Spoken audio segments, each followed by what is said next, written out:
Cet homme fixe un écran d'ordinateur où s'affiche encore le visage souriant d'une femme qu'il connaît depuis 10 à 8 mois et qu'il n'a jamais touché, tandis que le solde de son compte bancaire, à côté, affiche un chiffre qu'il n'arrive même plus à lire correctement. Il s'appelle Lucien Arbaner-Fussa, il a 62 ans, il vit à Limoges dans un appartement qu'il possède depuis 31 ans et qu'il devra bientôt vendre. Pendant 30 ans, il a travaillé comme technicien, puis référent en système informatique dans une société de services numériques de sa ville. Son métier, littéralement, consistait à repérer les failles, les anomalies dans un journal d'événements, les incohérences dans un flux donné, les signaux faibles qui trahissent une intrusion avant qu'elle ne devienne un désastre. Il faisait ça très bien.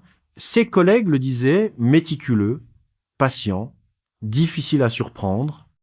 Ce qu'il fixe ce soir, sur son écran, c'est la disparition simultanée de tous les moyens de contact d'une femme dont il croyait être aimé. La messagerie, coupée. Le téléphone, un numéro qui ne sonne plus. Le profil, effacé. Aucune explication, aucun mot d'adieu. Juste l'absence. Brutale, complète, comme si la personne qui occupait quotidiennement sa vie depuis 1 an et demi n'avait jamais existé. Cette femme, elle s'appelait Nirasha Somba, enfin c'était le nom qu'elle lui avait donné. Elle habitait Chiang Mai, elle était ingénieure dans le textile, elle avait perdu son mari dans un accident de moto 4 ans plus tôt. Elle élevait seule une petite fille prénommée Fa, qui à 9 ans appelait déjà Lucien tonton dans les messages vocaux qu'elle lui envoyait le week-end. Rien de tout cela n'était vrai. Lucien ne le sait pas encore ce soir-là, en fixant l'écran. Il croit à un accident, à une panne, à une catastrophe personnelle qu'il faudrait éclaircir. Il ne comprend pas encore que ce qui vient de disparaître, c'est une opération. Ce qui va suivre ne se raconte pas comme une histoire de bêtises. Cela se raconte comme la reconstruction méthodique, phase par phase, d'un mécanisme qui a mis 10 à 8 mois à faire tomber un homme qui, professionnellement, passait ses journées à empêcher exactement ce genre de choses de se produire. Lucien, aujourd'hui, tente de comprendre ce qui lui est arrivé. Voici ce qu'il en dit. Si vous appréciez les histoires que je raconte, pensez à appuyer sur le bouton d'abonnement. Votre soutien est essentiel à la croissance de cette chaîne et m'aide à consacrer du temps à la réalisation de ces vidéos, malgré mon engagement dans un emploi à temps plein. Merci d'être présent parmi nous. Je vais commencer par ce qui, avec le recul, me paraît être la vraie origine de tout ce qui a suivi. C'est pas la rencontre. C'est pas le premier message.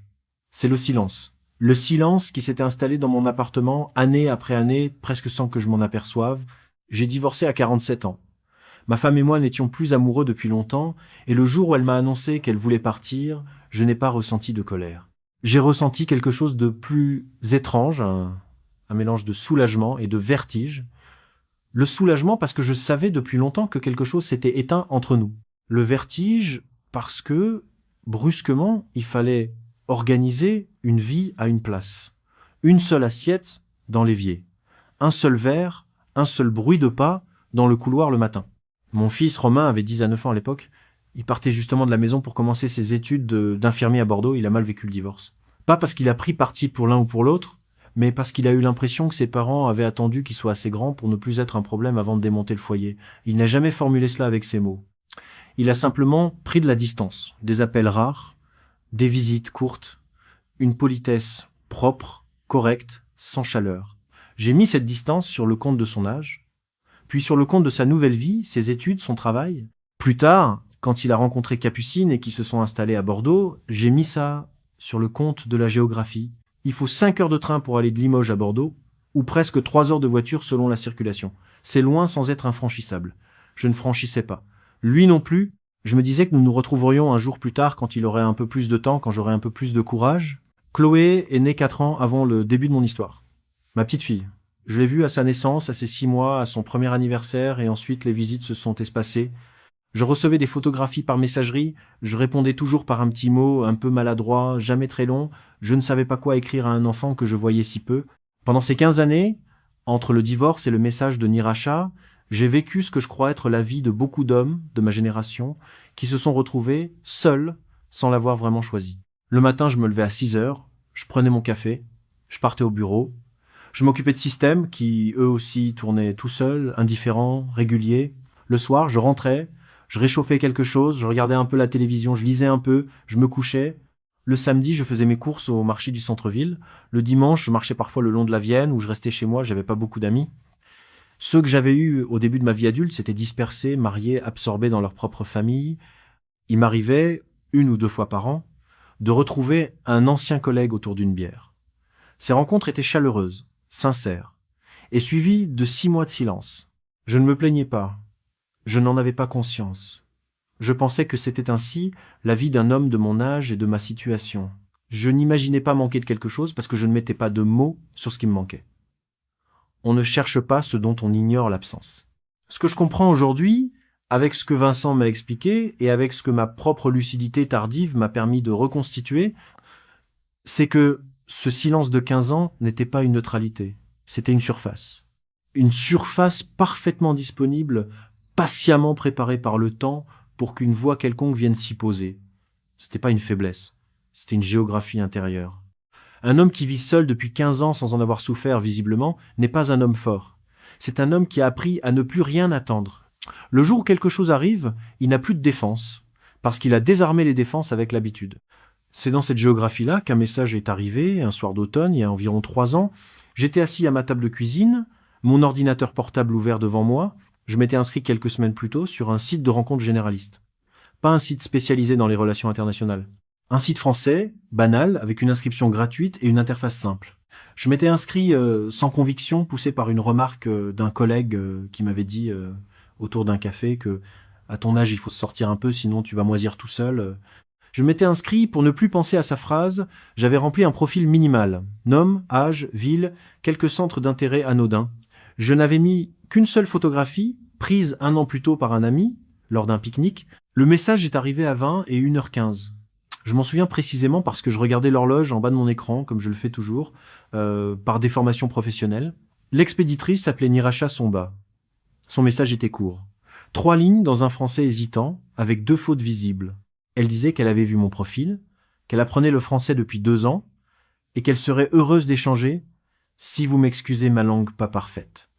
C'était le mot excusez conjugué de travers qui m'a fait sourire. Il y avait dans cette maladresse quelque chose de touchant, de spontané, de non calculé, ou du moins c'est ce que j'ai pensé sur le moment. Sa photographie de profil montrait une femme d'une 30aine d'années, souriante, en tenue simple, assise sur une véranda en bois, avec un décor tropical en arrière-plan. Elle n'était pas d'une beauté saisissante. Elle était plausible. Elle ressemblait à la sœur ou à la cousine de quelqu'un qu'on pourrait connaître. C'est important, cette absence de spectaculaire. J'y reviendrai. J'ai réfléchi une dizaine de minutes avant de répondre. Une partie de moi hésitait. J'ai même failli fermer l'ordinateur et aller me coucher. Puis je me suis dit qu'un simple bonjour ne m'engageait à rien. J'ai répondu 4 lignes.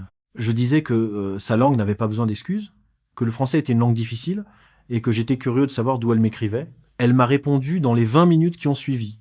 Elle m'a écrit qu'elle vivait à Chiang Mai, dans le nord de la Thaïlande. Qu'elle travaillait dans une petite entreprise textile qui fabriquait des tissus pour l'export, qu'elle avait perdu son mari 4 ans plus tôt dans un accident de moto sur une route de campagne, et qu'elle élevait seule sa fille, prénommée Fa, qui avait alors 7 ans.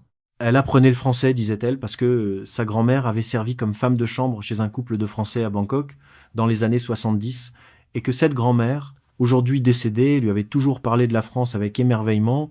Ce détail sur la grand-mère m'a semblé authentique. Il donnait à sa démarche une profondeur biographique. Elle ne cherchait pas à apprendre le français pour rencontrer quelqu'un, elle apprenait le français parce qu'une femme aimée de son enfance en avait rêvé pour elle. Cela changeait tout dans ma perception. Nous avons échangé ce premier soir jusqu'à minuit passé. J'ai fermé l'ordinateur en ayant l'impression étrange, un peu vertigineuse d'avoir vécu une soirée. Pas une soirée face à un écran. Une soirée. Une conversation qui avait duré avec des rebonds, des rires écrits, des questions relancées. J'avais oublié cela.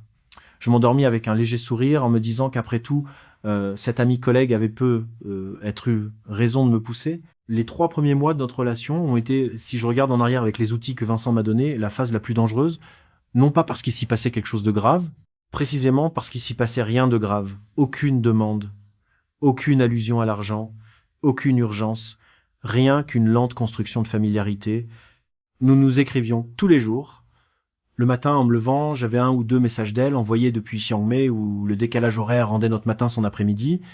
Elle me racontait sa journée à venir. Une réunion à l'usine. Un rendez-vous chez le médecin de Fa pour un rappel de vaccin. Un déjeuner avec une collègue. Rien de spectaculaire. Précisément. Je lui répondais depuis mon bureau, à midi, entre 2 dossiers. Je lui racontais Limoges, la brume qui remontait de la Vienne certains matins, un dossier de sauvegarde qui m'avait pris toute la matinée, le repas de cantine que j'avais évité pour aller marcher dans le vieux quartier. Nous nous envoyions des photographies. Elle me montrait le marché de nuit de sa ville, un temple qu'elle traversait pour rentrer chez elle, un plat qu'elle avait cuisiné pour Fa. Je lui envoyais la place de l'hôtel de ville sous une pluie fine, mon bureau au travail, un morceau de tarte au citron que j'avais acheté à la boulangerie. Les échanges étaient simples, quotidiens, sans intensité particulière. Ils avaient pourtant une régularité qui, insensiblement, remodelait ma journée. Le samedi matin, elle m'envoyait souvent un message plus long, un peu poétique, où elle décrivait une promenade qu'elle venait de faire, ou un souvenir de son enfance à Chiang-Rai. Le dimanche, nous nous appelions parfois par visioconférence. Elle apparaissait dans son salon, sur un fond de rideau blanc, et d'un canapé un peu usé. Elle parlait un français hésitant mais toujours plus assuré. Elle riait facilement de ses erreurs, se corrigeait, me demandait comment on disait tel mot. Une fois, pendant une de ces conversations, Fa est apparue derrière elle. Une petite fille en pyjama, cheveux noirs coupés au carré, qui a fait un signe de la main timide et prononcé, avec application, un « bonjour monsieur » qu'elle avait manifestement répété avant. Puis, elle avait fui hors du cadre en riant. Niracha s'était excusé avec un léger rire embarrassé. Je lui avais dit que c'était un cadeau, cette petite apparition. J'y ai repensé pendant des mois. Ce qui, avec le recul, me paraît le plus habile dans cette construction, c'est l'absence totale de charge affective explicite pendant ces 3 mois. Elle ne me disait pas qu'elle pensait à moi, elle ne me disait pas qu'elle m'attendait, elle ne me disait pas qu'elle rêvait de moi. Elle vivait sa vie, elle me la racontait, et elle me demandait la mienne avec une curiosité qui semblait vraie. Rien de plus. C'était moi, si l'on veut, qui commençais à penser à elle davantage, qui commençait à attendre ses messages, qui commençait à trouver ma journée un peu vide s'il se passait plus de 3 ou 4 heures sans nouvelles. Vincent, plus tard, m'a fait comprendre une chose. Une opération sérieuse investit du temps. Une opération sérieuse peut consacrer 3 mois, 4 mois, 6 mois à un homme sans jamais lui demander un seul euro parce que le retour sur cet investissement, quand il vient, dépasse largement ce que représentent ces mois de patience. La patience, dans ce contexte, n'est pas une vertu, c'est un outil. C'est le premier outil. Vers la fin du 3e mois, quelque chose a changé dans le ton de nos messages. C'est pas venu d'elle, c'est venu de moi. J'ai commencé à lui écrire, un soir, que je pensais à elle plus souvent que je ne l'aurais cru. Que sa voix, quand nous parlions par visioconférence, me manquait pendant la semaine. Que je me surprenais à imaginer parfois ce que serait une journée à ses côtés, sans écran entre nous. Je m'attendais un peu à ce qu'elle recule, à ce qu'elle marque une distance polie. Elle n'a pas reculé. Elle m'a répondu, avec la même honnêteté hésitante qu'à ses premiers messages, qu'elle aussi pensait à moi, qu'elle aussi trouvait nos conversations plus importantes qu'elle ne l'aurait imaginé, qu'elle n'osait pas me le dire avant par peur d'être trop en avance. À partir de ce moment-là, nous avons commencé à écrire, à parler, à nous imaginer. Nous parlions de la Thaïlande que je pourrais un jour visiter. Elle me décrivait les rizières autour de Chiang Rai, la ferme de son oncle où elle allait enfant pendant les vacances. Elle me demandait de lui parler de la France, du Limousin, de l'appartement où je vivais. Elle voulait tout savoir. Elle me demandait si j'avais un balcon, si je préférais le café ou le thé, si j'aimais lire le soir. Je répondais à tout. Je ne me rendais pas compte que, ce faisant, je livrais patiemment tout un ensemble d'informations. Mon patrimoine visible, mon rythme, mes habitudes, mes attaches, mes solitudes. La première urgence est arrivée peu après le début du 4e mois. Un mardi soir. Niracha ne m'avait pas écrit de la matinée, ce qui était inhabituel. J'avais mis cela sur le compte d'une journée chargée à l'usine. En début de soirée, j'ai reçu un message court, mal ponctué, avec cette précipitation qu'on met quand on écrit d'un endroit où l'on n'est pas censé être. Elle me disait qu'elle était à l'hôpital avec Fa, que sa fille avait eu une crise soudaine, quelque chose au ventre, qu'ils allaient la garder en observation, que les médecins parlaient d'un possible problème d'appendicite. Elle s'excusait de m'écrire dans cet état, elle avait juste besoin de le dire à quelqu'un, elle disait qu'elle avait pensé à moi tout de suite. J'ai répondu immédiatement, j'ai posé des questions. Comment allait Fa? Avait-elle mal? Allait-elle être opérée? Niracha m'a répondu par bribes pendant plusieurs heures. Fa dormait, on lui avait donné quelque chose contre la douleur. Les médecins hésitaient, l'assurance de Niracha à l'usine couvrait mal les hospitalisations. Elle avait déjà consommé une grande partie de son plafond annuel pour un problème de dos de sa mère quelques mois plus tôt. Elle allait devoir avancer une somme importante avant même qu'on décide de l'opération. Elle ne me demandait rien, c'est le point sur lequel je veux insister, parce que c'est le point où je continue à me tromper aujourd'hui encore. Si je ne fais pas attention, elle ne m'a rien demandé. Elle m'a raconté sa situation. Elle m'a dit qu'elle allait devoir trouver de quoi couvrir, qu'elle appellerait sa mère le lendemain, qu'elle emprunterait à sa cousine peut-être. C'est moi qui, spontanément, ai proposé. Je lui ai écrit qu'elle ne devait pas s'inquiéter pour l'argent, que je pouvais lui envoyer une somme pour qu'elle n'ait pas à courir derrière un prêt familial dans un moment pareil. J'ai précisé le montant, 2500 €. Je me souviens du chiffre parce que il correspondait à peu près à ce que j'avais mis de côté ce mois-là, en plus de mon épargne habituelle, et que je m'étais dit que ce serait bien de le lui donner sans entamer autre chose. Elle a refusé, longuement. Elle a dit que c'était trop, qu'elle pouvait pas accepter, que nous nous connaissions à peine, que je n'avais aucune obligation. J'ai insisté. Je me souviens même d'avoir écrit une phrase du genre « S'il te plaît, laisse-moi faire ça, cela me ferait plaisir d'être utile, pour une fois ». Cette phrase-là, pour une fois, raconte tout ce qu'il fallait comprendre de moi à ce moment précis. Elle a fini par accepter en pleurant, disait-elle. Elle m'a remercié plusieurs fois. Elle m'a envoyé les coordonnées d'un service de transfert international. Le lendemain matin, en allant au travail, je me suis arrêté à un guichet et j'ai fait le virement. Cela m'a pris une vingtaine de minutes. J'ai payé les frais de transfert sans y penser. En sortant de l'agence, je me sentais bien, non pas fier, utile, c'est la nuance importante, utile, pour la première fois depuis très longtemps, un besoin réel, urgent, humain, dépendait un peu de ce que je pouvais faire. Ce qu'elle a fait ensuite, et ce que je n'ai vraiment compris que beaucoup plus tard, quand Vincent m'a fait relire nos échanges avec ses yeux à lui, c'est un renforcement. C'est pas de la gratitude ordinaire. C'est un renforcement affectif, calculé pour que je fasse le lien, sans m'en rendre compte, entre l'acte de donner et le retour d'attention. Dans les jours qui ont suivi le virement, elle a été présente comme jamais. Elle m'envoyait des photographies de Fa convalescente dans son lit, avec un petit chat en peluche que Fa avait tenu à emporter à l'hôpital. Elle me remerciait plusieurs fois par jour. Elle me disait qu'elle ne savait pas comment elle avait pu vivre sans quelqu'un comme moi dans sa vie. Elle me disait qu'elle avait pleuré de gratitude en récupérant l'argent, que le personnel de l'hôpital avait été soulagé qu'elle règle si vite, que Fa lui avait demandé de me remercier de la part du monsieur en France. Elle m'appelait chaque soir en visioconférence, 15 ou 20 minutes, parfois plus. Elle me disait qu'elle voulait me voir avant de dormir, entendre ma voix. Elle me faisait des petits signes tendres, une main sur le cœur, un baiser envoyé du bout des doigts. Je voyais pas la mécanique. Je voyais une femme reconnaissante, sensible, qui découvrait qu'elle pouvait compter sur quelqu'un. Je voyais une nouvelle intimité. J'apprenais, sans le savoir, une leçon simple. Donner produisait plus de présence. Recevoir de la présence me faisait du bien. Le cerveau, quand il n'est pas averti, fait le lien plus vite qu'on ne le croit. Le deuxième virement est venu 6 semaines plus tard. Cette fois, il ne s'agissait pas d'urgence médicale. Il s'agissait, disait-elle, d'une facture arriérée liée à l'ancienne moto de son mari défunt. Un huissier était venu à son travail, elle en avait été mortifiée devant ses collègues. Elle risquait, disait-elle, une saisie sur salaire qui la mettrait dans une situation très inconfortable à l'usine. La somme était d'environ 1800 €. J'ai payé. Cette fois, elle a moins protesté. Elle m'a dit que je la sauvais, une fois de plus.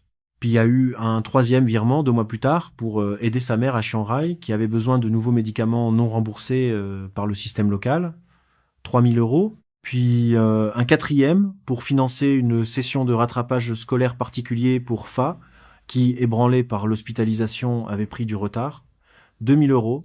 Puis un 5e pour une réparation urgente à l'appartement de Niracha, un problème de canalisation qui avait inondé l'étage du dessous, 4000 €. À la fin du 6e mois, j'avais envoyé, cumulé, un peu plus de 15 000 €. Ce chiffre, dit comme ça, en une seule fois, choque. Étalé sur ces mois, à travers ces épisodes qui semblaient tous humainement légitimes, il ne me choquait pas. Chaque virement avait sa raison propre. Chaque raison, isolément, semblait acceptable, presque attendue, de la part de quelqu'un qui aimait cette femme et son enfant. Personne ne se dit un matin « je vais donner 15 000 € à quelqu'un ». Il se dit « je vais aider pour cette facture-ci, j'aviserai plus tard pour le reste ». C'est à peu près à ce moment-là, autour de la fin du 6e mois, qu'a commencé la phase qui, aujourd'hui, me paraît la plus consciemment construite. La narrativisation de l'avenir commun. Nous avons commencé à parler très concrètement de ma venue en Thaïlande. Elle voulait que je vienne, disait-elle. Elle voulait me faire découvrir Chiang Mai et me présenter Fa pour de vrai, m'emmener à Chiang Rai voir sa mère. Elle voulait que je me sente chez moi, là-bas. Nous avons regardé ensemble à distance plusieurs quartiers de la ville. Elle m'envoyait des photographies d'immeubles, de rues, de petits marchés de proximité. Elle me disait qu'elle avait repéré une petite résidence, tranquille, avec des balcons donnant sur un jardin intérieur, et que ce serait être un lieu où nous pourrions envisager de vivre ensemble un jour. Nous nous mettions à parler de ma retraite. J'avais alors 60 ans passés, 2 ans de travail devant moi, une pension convenable en perspective. Elle disait que la vie coûtait beaucoup moins cher là-bas, que ma retraite française y aurait une valeur incomparable, que nous pourrions y avoir une existence apaisée, chaleureuse, avec Fa qui grandirait en connaissant 2 cultures. Je me suis mis à imaginer. Je fermais les yeux le soir dans mon appartement de Limoges et j'imaginais un balcon avec des plantes tropicales, la lumière du matin différente, Fa qui rentrait de l'école en me racontant sa journée, Niracha qui, à côté de moi, préparait un plat que je commencerais à connaître, une vie non plus solitaire mais habitée, un projet, à mon âge, alors que je n'attendais plus rien. Ce que je ne voyais pas, c'est que cette projection changeait la nature de tout ce que je donnais. Je n'envoyais plus de l'argent à une femme lointaine. J'investissais dans ce que je croyais être notre futur commun. Chaque virement devenait, dans ma tête, un pas de plus vers cette vie qui se dessinait. Cette différence, aussi subtile qu'elle paraisse formulée ainsi, est capitale. Quand on donne, on peut s'arrêter. Quand on investit, arrêter équivaut à perdre ce qu'on a déjà mis. C'est autour du 7e ou 8e mois que la question de son voyage en France a été posée. Elle voulait venir, elle voulait me voir. Elle voulait rencontrer, disait-elle, les paysages dont je lui parlais. Elle voulait marcher avec moi le long de la Vienne. Elle voulait voir un vrai marché français, une vraie boulangerie, un vrai automne européen. Nous avons commencé à préparer un visa touristique pour elle. Elle a rassemblé les documents, elle m'envoyait des photographies de dossiers, de formulaires, de pièces justificatives. Puis les complications ont commencé. Un problème avec un justificatif de domicile à refaire, un problème avec l'attestation d'assurance, plus cher que prévu, un problème avec la démonstration de ressources suffisantes, exigée par le consulat, qui aurait requis un dépôt bancaire important sur son compte à elle, pour prouver qu'elle avait de quoi financer son séjour et son retour. C'est là qu'une nouvelle logique a commencé. Elle m'a écrit qu'elle allait déposer un peu d'argent sur son compte, mais que le montant exigé était supérieur à ceux dont elle disposait immédiatement. Elle allait devoir demander à sa cousine, mais sa cousine ne pouvait avancer qu'une partie. Est-ce que je pouvais, à titre provisoire, faire un virement qui apparaîtrait comme un dépôt sur son compte, qu'elle me rembourserait dès qu'elle aurait obtenu son visa et que la vérification serait faite? Cette demande, celle-là, avait quelque chose de plus troublant que les précédentes. C'était plus une facture à régler. C'était une manipulation, même bienveillante, d'une procédure administrative. Et j'ai hésité, j'ai posé des questions. Elle a très bien répondu à mes questions. Elle m'a rappelé que le consulat exigeait cette démonstration parce que trop de personnes venaient et ne rentraient pas. Elle m'a expliqué qu'il ne s'agissait pas d'une fraude, simplement d'une garantie visible sur le compte au moment de l'entretien. Elle m'a dit qu'elle comprendrait si je préférais ne pas le faire, que ce n'était pas grave, qu'elle trouverait une autre solution. J'ai fait le virement, 8 000 €. 5 semaines plus tard, la démarche de visa a été refusée, disait-elle, pour un motif administratif qu'elle m'a expliqué en détail. Le refus était accompagné de frais qu'elle avait perdus. Elle était bouleversée. Elle avait honte. Elle disait qu'elle n'avait pas voulu me décevoir. Elle m'a demandé plusieurs fois si je lui en voulais. Je lui en voulais pas. Je souffrais qu'elle souffre. Nous avons décidé de retenter, mais différemment. Elle m'a dit qu'elle allait sécuriser sa situation à l'usine pour améliorer son dossier. Il fallait qu'elle passe un cap professionnel, obtenir une promotion, ce qui rendrait sa candidature de visa plus solide. Or, cette promotion demandait qu'elle avance une formation payante, dispensée par un organisme reconnu à Bangkok pour laquelle il fallait payer les frais d'inscription en une fois. 12 000 €. J'ai payé. Elle a suivi la formation. Elle m'envoyait des photographies de son cahier, de la salle de cours, de ses camarades. 1 mois plus tard, elle recevait, disait-elle, un diplôme qu'elle m'envoyait en photographie. Elle en était fière. J'en étais fier avec elle. À ce stade, je vois bien, si je me force à me regarder tel que j'étais, que quelque chose commençait à se déformer en moi. Je m'endormais parfois avec une petite angoisse au ventre, un chiffre qui remontait dans ma tête. Le total. Je ne le calculais pas, je le repoussais. Je me disais que c'était pas le moment, que je regarderais plus tard, quand tout serait apaisé, quand nous serions ensemble. En attendant, je continuais. Le 9e mois a été celui où j'ai pris la décision qui, aujourd'hui, me fait le plus mal à énoncer. Niracha m'avait exposé, dans une longue conversation par visioconférence, qu'un problème très sérieux venait de surgir dans son usine. Le propriétaire, un vieil homme thaïlandais, disait-elle, avait un projet d'expansion. Il proposait aux cadres, dont Niracha faisait désormais partie depuis sa promotion, d'entrer au capital pour de petites parts, en apportant un ticket d'entrée. Ceux qui n'apporteraient pas seraient, à terme, marginalisés. Elle voyait dans cette proposition à la fois une menace et une chance. Une menace, parce que si elle ne participait pas, elle serait progressivement écartée. Une chance, parce que si elle participait, elle obtenait une position stable, une valeur, un avenir professionnel. Le montant demandé pour son ticket d'entrée était, disait-elle, de 25 000 euros. C'était énorme, je lui ai dit. Elle m'a répondu qu'elle le savait, qu'elle allait renoncer, qu'elle me demanderait jamais quelque chose d'aussi lourd, que ce n'était pas juste. C'est moi qui suis revenu sur le sujet 2 jours plus tard. Je lui ai écrit que j'y avais pensé, que je ne voulais pas qu'elle perde une occasion pareille par manque de soutien, que nous étions un projet à 2, et que sa stabilité professionnelle en Thaïlande serait aussi la mienne quand je viendrais. Je lui ai proposé, pour financer ce ticket, de contracter un premier crédit sur mon appartement. J'ai pris rendez-vous avec ma banque à Limoges, un mercredi après-midi. Mon conseiller m'a regardé longuement quand je lui ai expliqué le projet. Je lui ai parlé, avec pudeur, d'un projet immobilier lié à ma future retraite, sans entrer dans les détails de Niracha. Il m'a fait remplir les papiers, il m'a demandé si j'étais bien sûr. J'ai dit que oui. Nous avons signé un prêt hypothécaire sur mon appartement pour une somme de 30 000 euros, dont 25 iraient à ce que je considérais comme un investissement, et 5 à quelques réserves pour moi. En sortant de la banque, ce jour-là, je me sentais pas mal, je me sentais adulte. C'est un mot étrange à utiliser pour un homme de 60 ans passé, mais c'est le mot qui me venait à l'esprit, adulte. Comme si, pour la première fois depuis longtemps, je faisais un choix qui engageait, qui pesait, qui construisait. J'ai transféré les 25 000 euros à Niracha le lendemain. Elle a pleuré à la visioconférence du soir. Elle m'a dit qu'elle ne saurait jamais me remercier assez, que je changeais sa vie, la vie de Fa, la vie de sa mère. Elle m'a dit qu'elle voulait m'épouser un jour. C'était la première fois qu'elle utilisait ce mot. Épouser. Elle m'a dit qu'elle savait que c'était compliqué. À cause des procédures, à cause des cultures, à cause de nos vies déjà construites ailleurs, mais qu'elle voulait que je sache que cette intention existait, dans son cœur, comme une évidence. Je me suis endormi ce soir-là, avec la sensation que quelque chose de très grand venait de se dire. J'ai pas dormi longtemps. Je me suis réveillé vers 3 heures du matin, en sueur, pas d'inquiétude. Une émotion trop grande, qui débordait, qui m'empêchait de rester tranquille. J'ai marché dans mon appartement, dans le noir, en pensant à cette vie qui, désormais, me paraissait à portée. Les mois suivants ont été le versant de la même mécanique, mais amplifiée. Après cette formalisation de notre projet commun, chaque nouvelle demande s'inscrivait dans une logique de continuité. Il s'agissait plus de dépanner, il s'agissait de construire. La mère de Niracha, à Chiang Rai, a fait une chute qui a nécessité une opération de la hanche. Non couverte par son assurance de base. 9 000 euros.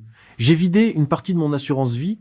J'ai signé les papiers de rachat partiel avec une main que je remarquais légèrement tremblante, sans en tirer de leçon. Une opportunité d'achat de matériel pour l'usine s'est présentée à Niracha, dans le cadre de sa nouvelle position au capital. Une machine de tissage plus moderne, achetée en groupement avec 2 autres cadres, qui augmenterait la production et donc les bénéfices distribués. Sa quote-part était de 10 à 8 000 euros. J'ai retiré à nouveau sur l'assurance vie. Il ne restait plus grand-chose. Je me suis dit que je réaliserais bientôt les gains, que tout cela reviendrait, que c'était une phase d'investissement. Puis la petite Fa a eu besoin, disait Niracha, d'un traitement pour une pathologie récemment diagnostiquée. Une chose légère, disait-elle, mais qui nécessitait un suivi coûteux avec un spécialiste basé à Bangkok. 6 000 euros pour couvrir plusieurs mois. J'ai liquidé, avec pénalité, mon plan d'épargne retraite. Mon conseiller m'a appelé pour me demander si j'étais certain. J'ai dit que oui, avec un ton qui ne souffrait pas de discussion, parce que je ne supportais plus de me justifier. À ce stade, je ne dormais presque plus. Je restais éveillé la nuit à faire tourner dans ma tête des calculs sourds. Combien il me restait? Combien il faudrait encore? Combien de temps avant que ma retraite ne commence et n'apporte un flux régulier? Combien de temps avant que je puisse partir vivre en Thaïlande et arrêter cette hémorragie française? Parce que dans ma tête, chaque virement était une hémorragie ponctuelle, appelée à s'arrêter dès que je serais là-bas. Je continuais à travailler, mécaniquement. Mes collègues remarquaient que j'étais fatigué. On me demandait si tout allait bien. Je répondais que je préparais ma retraite, que j'étais un peu ému, que ça se tasserait. Personne n'insistait. On m'aimait bien, on me laissait tranquille. Romain a essayé plusieurs fois pendant cette période de reprendre contact plus régulièrement. Il m'a appelé un dimanche pour me proposer de venir passer un week-end à Bordeaux avec Chloé. Je lui ai dit que j'étais très occupé, que je viendrais un peu plus tard. Il m'a rappelé un mois après. Même refus. Il a fini par m'écrire un message court, disant qu'il comprenait que j'avais mes engagements, mais que je devais savoir que la porte restait ouverte quand je voudrais. Je n'ai pas répondu tout de suite. Je lui ai écrit 3 jours plus tard un mot un peu froid, en m'excusant de mon silence, en promettant de trouver un moment bientôt. Le bientôt n'est jamais venu. Je n'avais plus la tête à voir Chloé. Je n'avais plus la tête à voir personne. Toute ma vie affective était concentrée dans un écran, avec une femme qui m'écrivait quotidiennement, qui m'appelait quotidiennement, qui me disait quotidiennement qu'elle m'aimait et qui, quotidiennement, avait besoin de moi. La dernière phase, celle qui a précédé la disparition, a duré environ 3 mois.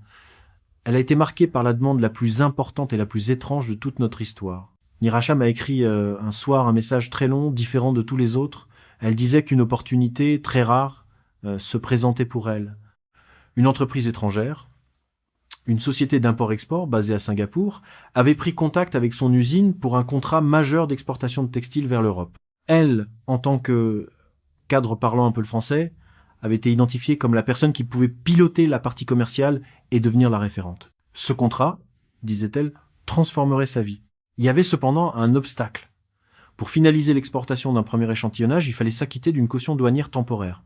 Une somme qui serait bloquée le temps du transit et restituée à l'arrivée en Europe. Le problème, c'est que la caution devait être payée immédiatement et que l'usine, pour des raisons de trésorerie, ne pouvait pas l'avancer. Nirasha, elle, était en capacité, sur le papier, à cause de sa position et de son statut. Elle pouvait avancer les fonds, se faire rembourser dans quelques semaines et empocher au passage une commission qui, disait-elle, transformerait notre projet commun. Le montant demandé était de 42 000 €. Je n'avais plus rien. L'assurance vie était pratiquement vide. Le plan d'épargne retraite était liquidé. L'hypothèque sur l'appartement, contractée pour 25 000 au départ, avait été remontée à 40 000 lors d'un remaniement quelques mois plus tôt. J'avais pas les 42 000 €, je lui ai dit. Elle a été calme, compréhensive. Elle m'a dit de laisser tomber, que c'était pas grave, qu'elle trouverait un autre moyen, qu'il ne fallait surtout pas que je me mette en difficulté pour cela. C'est moi, une fois encore, qui suis revenu sur le sujet 3 jours plus tard. J'avais réfléchi, j'avais parlé à un conseiller d'une autre banque, en présentant les choses différemment.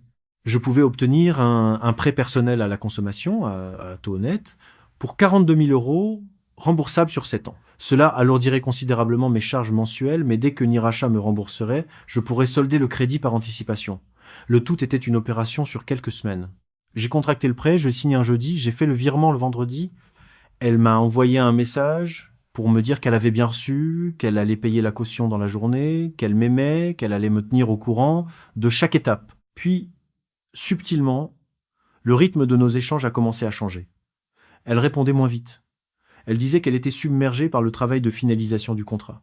Nos visioconférences du soir ont été espacées, sous prétexte de réunions tardives. Elle promettait toujours de me rappeler dans la journée. Elle rappelait, mais plus tard, plus brièvement. Je n'ai rien vu. Ou plutôt, j'ai tout vu et j'ai tout expliqué autrement. Je me disais qu'elle était accaparée. Je me disais que c'était normal, dans une phase pareille. Je me disais qu'elle allait revenir à nous quand le contrat serait signé. 3 semaines après le virement, une soirée est venue où elle ne s'est pas connectée du tout. Je lui ai écrit dans la nuit, aucune réponse le matin. Je lui ai écrit encore, toujours rien. J'ai essayé de l'appeler. Le numéro sonnait toujours, mais elle ne décrochait pas.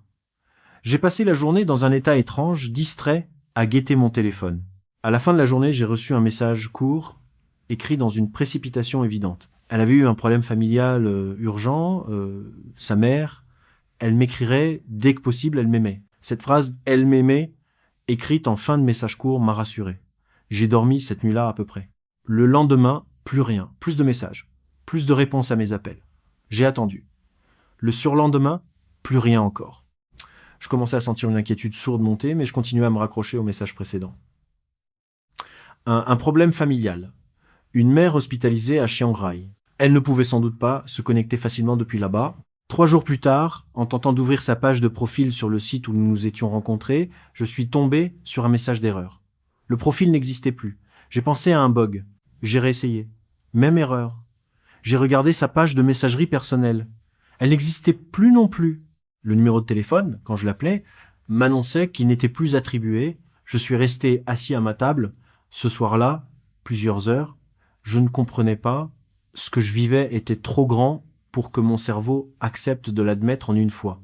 Je me suis dit successivement que c'était un piratage, qu'elle avait perdu son téléphone et se ferait connecter avec un nouveau numéro, qu'il y avait eu une catastrophe à Chiang Mai dont j'étais pas informé, qu'elle s'était fait voler tous ses appareils. Je suis allé consulter les journaux thaïlandais en ligne, cherchant un événement, un accident, une nouvelle qui aurait pu expliquer une coupure aussi totale. Il n'y avait rien. J'ai continué à écrire dans le vide pendant 2 jours. Je laissais des messages sur des adresses qui n'existaient plus. Je téléphonais à un numéro éteint. Je scrutais chaque son de mon téléphone. Je ne mangeais presque plus, je ne dormais plus du tout. Le 3e jour de silence complet, je suis allé travailler comme d'habitude. Je me suis assis à mon bureau. J'ai ouvert un dossier. J'ai regardé l'écran pendant peu, être 20 minutes sans rien faire. Puis je me suis levé, j'ai dit à ma responsable que je me sentais pas bien et je suis rentré chez moi. Je me suis assis dans mon salon, dans le fauteuil face à la fenêtre, et je n'en ai plus bougé pendant je ne sais plus combien d'heures. Ce qui s'est passé ensuite, je ne le raconterai pas tout à fait dans l'ordre, parce que ma mémoire de cette semaine-là est confuse, morcelée. Je sais que j'ai fini, à un moment, par appeler Romain. C'est le seul appel de ma vie où j'ai pas su quoi dire. Il a décroché. J'ai entendu sa voix. Je crois que j'ai dit Romain. Puis plus rien. Je suis resté silencieux pendant plusieurs secondes. Il a compris à ma respiration peut-être, ou à cette absence de mots, qu'il se passait quelque chose de grave. Il m'a demandé calmement où j'étais. J'ai dit « à l'appartement ». Il m'a demandé si j'étais blessé. J'ai dit « non ». Il m'a dit « j'arrive ». Il est arrivé un peu moins de 2 heures plus tard. Il avait dû quitter son service en catastrophe. Il n'a pas frappé. Il a utilisé la clé qu'il avait toujours de l'appartement, celle de l'époque où il vivait ici. J'ai entendu la porte s'ouvrir. Je n'ai pas bougé de mon fauteuil. Il est entré, il m'a regardé 1 seconde, il a compris qu'il n'y avait pas d'urgence médicale, il a fait un tour rapide de l'appartement, il a vu la cuisine qui n'avait pas été utilisée depuis plusieurs jours, il a vu l'ordinateur ouvert avec les fenêtres de messagerie sans message, il a vu aussi quelques feuilles éparpillées sur la table, des relevés bancaires, un contrat de prêt. Il n'a rien dit sur ce qu'il voyait. Il m'a demandé à voix douce si j'avais faim. J'ai dit que je ne savais pas. Il m'a dit qu'il allait me préparer quelque chose. Il est allé dans la cuisine. Il a ouvert le réfrigérateur, presque vide. Il a ouvert les placards. Il a trouvé un reste de riz, une boîte de bouillon, une carotte, un oignon, un poireau qui commençait à jaunir. Il a fait une soupe. Il l'a posée devant moi sur la table du salon.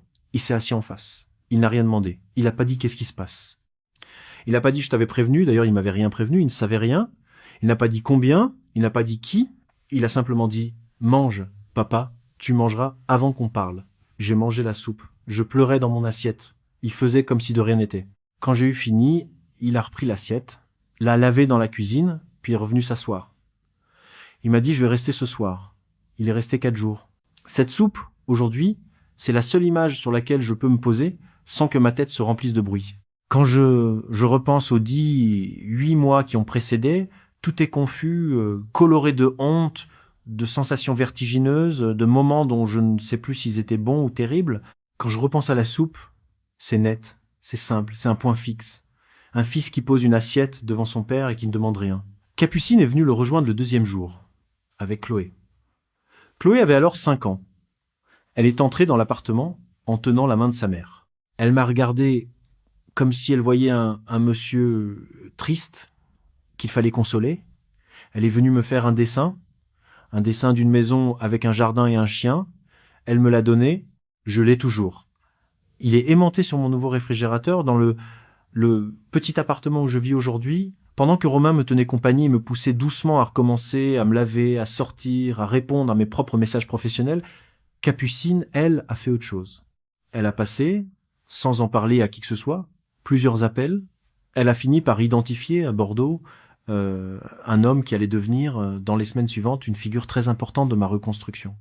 Il s'appelle Vincent Mazarguil-Delprat, il a 55 ans, il est enquêteur privé, spécialisé depuis une 15aine d'années dans les fraudes sentimentales.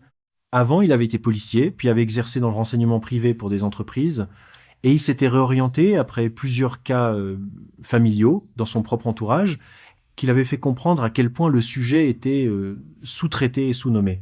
Vincent est venu à Limoges 1 semaine après l'arrivée de Romain. Il s'est assis dans mon salon, en face de moi. Il avait pris le temps, avant de venir, de lire les échanges que Romain lui avait transmis avec mon accord. Il avait lu, m'a-t-il dit, environ 1000 pages de conversation entre Niracha et moi, extraits de ma messagerie et de mes appels enregistrés. La conversation que j'ai eue avec Vincent ce jour-là a été la plus difficile de ma vie. Non parce qu'il a été dur. Il n'a jamais été dur. Il a été précis. C'est précisément sa précision qui a été insupportable. Il m'a expliqué, phrase après phrase, ce que chaque étape signifiait dans le vocabulaire opérationnel d'une arnaque sentimentale. Il ne parlait pas de manipulation, comme d'un concept vague.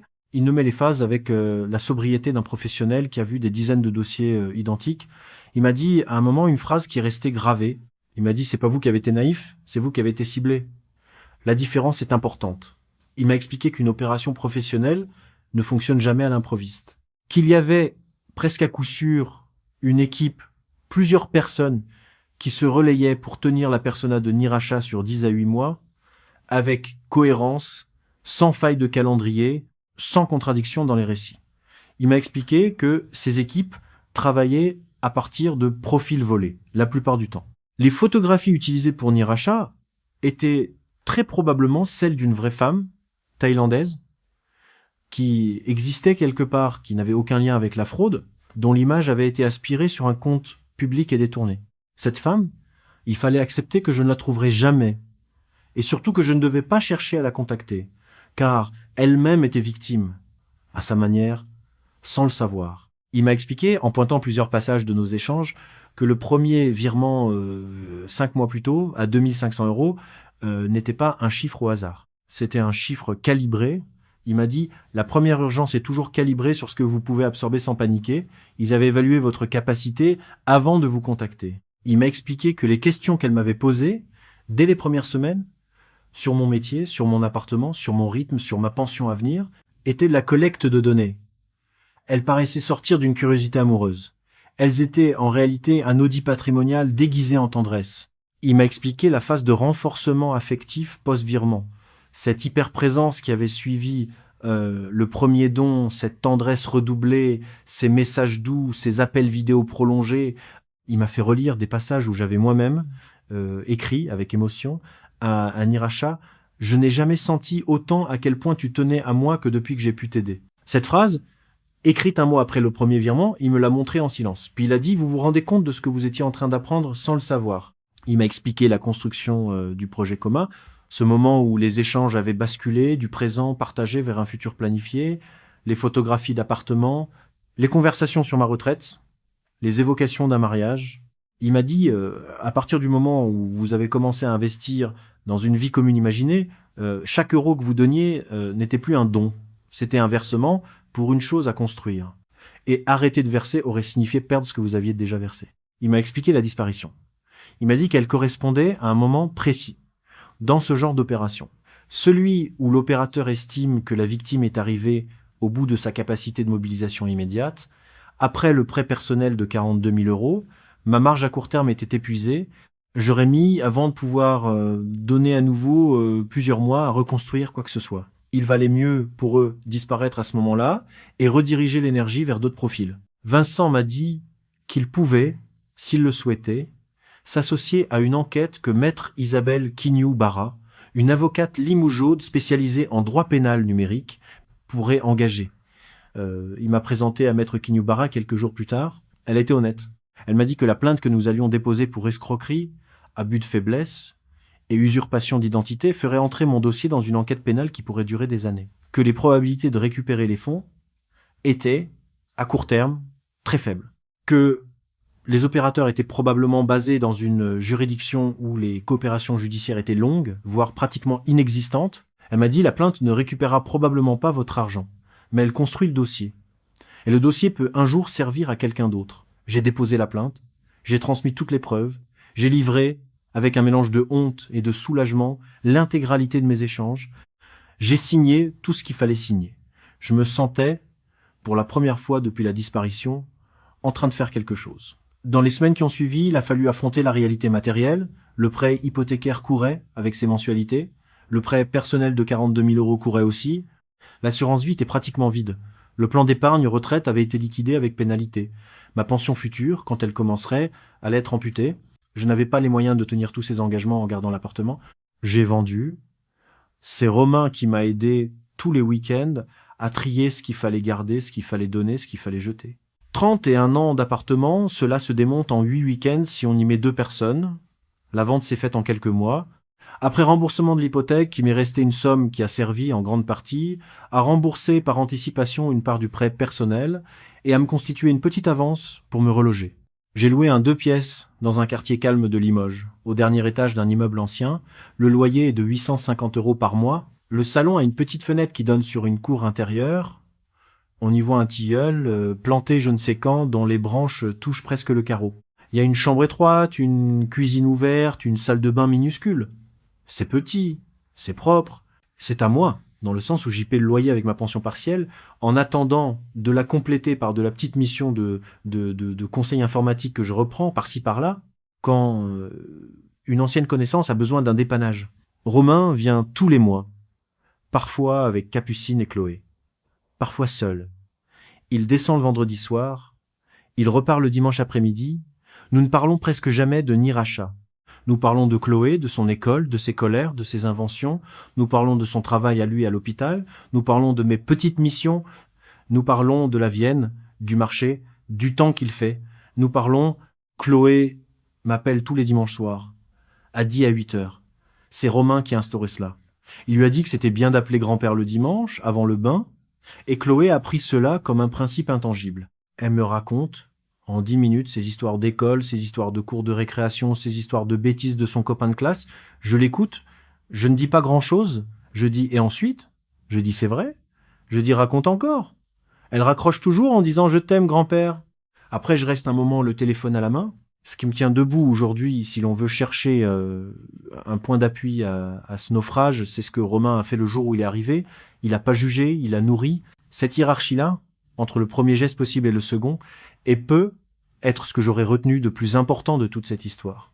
Quand quelqu'un s'effondre, le premier geste, c'est pas de lui expliquer pourquoi il est tombé, c'est de lui donner à manger. Il faut, à ce stade, que je dise quelque chose sur ce que je comprends aujourd'hui, avec le recul, et sur ce que je veux honnêtement transmettre à ceux qui écoutent cette histoire.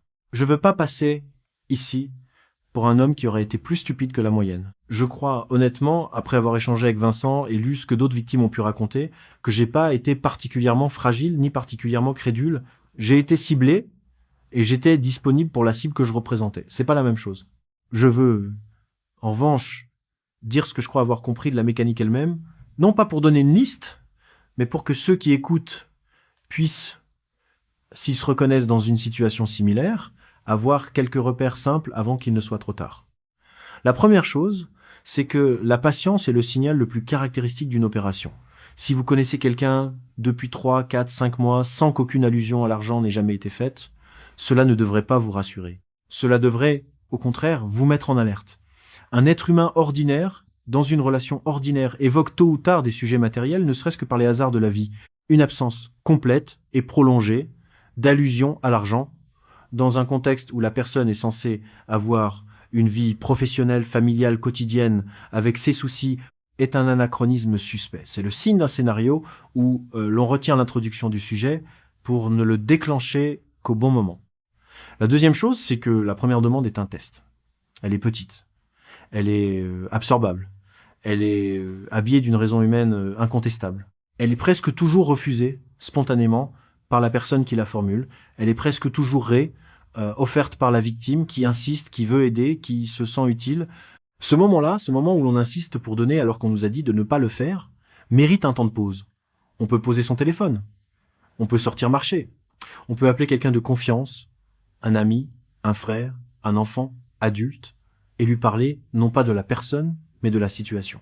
Souvent, entendre son propre récit sortir de sa propre bouche, dans l'oreille de quelqu'un d'autre, suffit à faire apparaître ce qu'on ne voyait pas. La troisième chose, c'est ce qui vient après un don. Regardez la réaction. Est-ce une gratitude qui, dans les jours qui suivent, redevient une relation normale?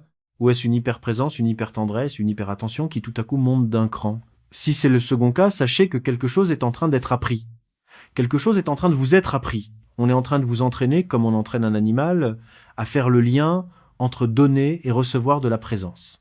La quatrième chose, c'est la construction du projet commun. Le moment où vous cessez de parler à quelqu'un pour commencer à imaginer une vie ensemble est un moment délicat. Il est humain, il est légitime, il fait partie d'une histoire d'amour véritable. Il devient dangereux quand il commence à structurer vos décisions financières. À partir du moment où vous vous mettez à donner de l'argent pour un futur commun plutôt que pour une personne présente, vous n'êtes plus dans une relation. Vous êtes dans un investissement à sens unique, dont il devient très difficile de sortir psychologiquement parce que sortir signifie invalider tout ce que vous avez déjà mis. La cinquième chose, la plus difficile à énoncer, c'est ce moment où vous commencez à ne plus dormir. Ce moment où votre corps vous dit quelque chose que votre cerveau refuse d'admettre. Ce moment où vous vous surprenez à cacher aux gens de votre entourage l'ampleur des sommes en jeu. Ce moment où vous vous justifiez à vous-même avec des phrases que vous n'oseriez répéter à voix haute devant votre fils, votre frère, votre médecin de famille. Ce moment-là est le moment le plus important. C'est le moment où il faut à tout prix parler à quelqu'un de proche, non pour se faire absoudre, mais pour laisser cette personne poser des questions qu'on ne se pose plus. J'ai raté ce moment. Je l'ai raté sur une longue durée. J'ai raté toutes les occasions où Romain m'a tendu la main, où un collègue m'a demandé si tout allait bien, où mon conseiller bancaire m'a regardé avec insistance en me tendant un contrat de prêt. J'ai raté chacune de ces perches parce que, à chaque fois, admettre que quelque chose n'allait pas aurait signifié rouvrir la totalité de la construction que j'avais élaborée dans ma tête. Cela aurait signifié admettre, non pas simplement que j'avais donné trop d'argent, mais que 10 à 8 mois de ma vie intime, la seule vie intime que j'ai eue depuis 15 ans, avait peu être été vide. C'est cela, je crois qu'il faut essayer de comprendre pour ceux qui écoutent ceci depuis l'extérieur, sans avoir vécu de situations comparables. Ce qu'on refuse d'admettre dans ces situations, c'est pas la perte financière. C'est ce que cette perte financière révèle à retardement sur le vide qu'elle est venue combler. Reconnaître qu'on a été escroqué, c'est aussi reconnaître qu'on aurait été prêt à payer pendant tous ces mois pour ne pas rester seul. C'est une reconnaissance très difficile. Elle demande beaucoup de temps. Aujourd'hui, cela fait un peu plus d'1 an que j'ai déposé la plainte. Aucune nouvelle des fonds. Aucune, à ma connaissance, des personnes qui étaient derrière Niracha. Maître Kinyobara me tient informé quand un point avance dans la procédure. La plupart du temps, il n'y a pas de point qui avance. J'ai appris à ne plus attendre. J'ai appris à ce que la procédure fasse partie du paysage sans être un espoir. Je vis désormais avec une pension amputée, complétée par de petites missions ponctuelles. Je fais attention à mes dépenses. Je mange bien. Je marche presque tous les jours. Je vais parfois à la médiathèque du quartier. J'y ai retrouvé quelqu'un que je connaissais de vue, un ancien professeur d'histoire à la retraite, avec qui je discute parfois sur un banc en attendant l'ouverture. Nous ne sommes pas amis. Nous nous connaissons. C'est déjà quelque chose. Je suis pas retourné depuis sur un site de rencontre. C'est pas une décision, c'est juste que je me sens pas en mesure. Peut être que cela changera, peut être pas. J'ai pas envie d'en faire un principe. Je vis avec ce que je suis capable de vivre en ce moment. Il y a une chose que je veux dire avant de finir. Une chose qui touche à la manière dont j'ai été piégé, non pas malgré ma vigilance professionnelle, mais dans un espace où cette vigilance ne s'appliquait pas. Je suis technicien informatique depuis 30 ans. J'ai vu professionnellement un très grand nombre de tentatives d'intrusion, de manipulation de système, d'ingénierie sociale visant à faire cliquer un utilisateur sur un lien piégé. Je savais très bien sur le plan intellectuel comment fonctionne une escroquerie en ligne. J'aurais pu, si l'on m'avait présenté le dossier d'une autre victime, identifier la plupart des marqueurs opérationnels que Vincent m'a ensuite énumérés dans mon propre cas. Je ne les ai pas vus sur moi-même parce que je ne les cherchais pas. Je ne regardais pas un système, je regardais quelqu'un. La vigilance technique s'applique aux objets qu'on observe à distance. Elle ne s'applique pas spontanément aux personnes avec qui l'on entretient une intimité. C'est un angle mort. C'est un angle mort commun à tous les métiers analytiques, à tous les esprits rationnels qui croient que la lucidité générale les protège en particulier. La lucidité générale ne protège pas des situations où l'on cesse d'être un observateur pour devenir un participant. C'est une leçon que je paie très cher. Cela ne veut pas dire qu'il faut vivre en soupçon permanent. Ce serait invivable et ce serait à sa manière une autre défaite. Cela veut dire, plus simplement, qu'il faut accepter que dans certains domaines de sa vie, on a besoin des autres. Besoin qu'ils regardent pour nous. Besoin qu'ils voient ce qu'on ne peut pas voir soi-même. Un fils qu'on n'exclut pas de ses grandes décisions. Un frère qu'on appelle avant, pas seulement après. Un ami à qui l'on raconte, sans honte, ce qu'on est en train de vivre. Non pas pour recevoir un avis, mais pour offrir à la situation la lumière d'un regard extérieur. C'est ce que Romain, Capucine, Vincent et Maître Kinyubara, chacun à leur manière, ont fait pour moi une fois que je me suis effondré. J'aurais aimé qu'ils puissent le faire avant. Je ne leur en ai pas donné la possibilité. Parce que je m'étais coupé d'eux patiemment sur des années, avec cette lente discipline du solitaire qui croit se protéger et qui ne fait que se dénuder. Chloé, ma petite fille, ne comprend rien à ce qui s'est passé. Elle comprendra un jour, peut, être. Ce jour-là, j'espère être encore là pour lui raconter, avec les mots justes.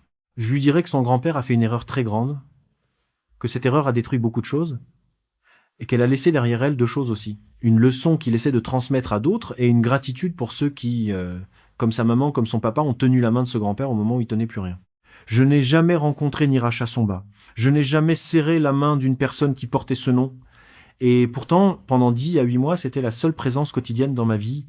Je sais pas encore comment appeler ce que j'ai vécu, mais je sais que c'est pas de la stupidité. C'est autre chose. Et cette autre chose, je suis encore en train de comprendre ce que c'est.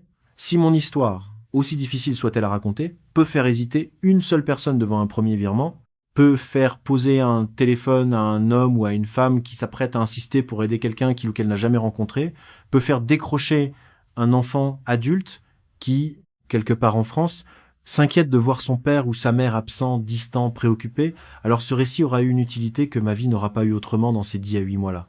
Si cette histoire vous a touché, si elle vous a fait réfléchir à quelqu'un dans votre propre entourage, prenez un instant. Abonnez-vous à cette chaîne pour recevoir d'autres témoignages, d'autres reconstitutions, d'autres avertissements. Chaque histoire partagée est une main tendue vers celles et ceux qui n'osent pas encore parler. Prenez soin de vous, prenez soin des vôtres, et rappelez-vous que la solitude, quand elle dure, n'est jamais une bonne conseillère pour aimer.